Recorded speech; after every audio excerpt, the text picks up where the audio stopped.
The world's first mass-produced training aircraft, the Avro 504, from my all-time favourite aircraft builder. After all, I am a Lancashire lad.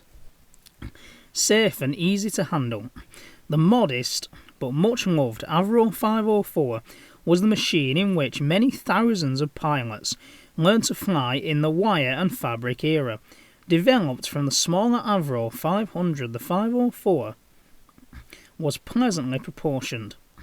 Two-seat biplane initially, with a square cowling around its 80 horsepower engine. It had a distinctive korma-shaped rudder and an ingeniously simple undercarriage, with a long toothpick central skid. When the aircraft made its debut in July 1913, British pioneer Elliot Verdon Roe was still struggling to establish his Avro aircraft company. The 504 changed his fortunes for the better. It quickly gained popularity, and over 10,000 were eventually built, using a number of different engines. Both the Royal Flying Corps and the Royal Naval Air Service sent the 504 into action in the early stages of World War I.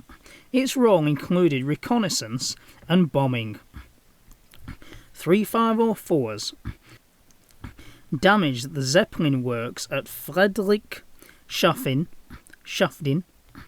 in a daring raid on November the 21st, 1914. However, the aircraft was soon recognised as being more suitable as a military trainer.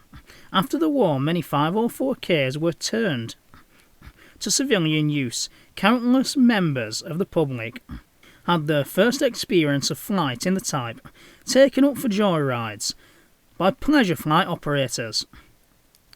In its later 504N version, the aircraft continued to serve as a military trainer into the mid-1930s. And even though it isn't a de Havilland, I'm actually just looking now at the actual struts, and it looks so much like a tiger moth with the actual struts, how thick they are. I can tell where de Havilland would have got the inspiration now.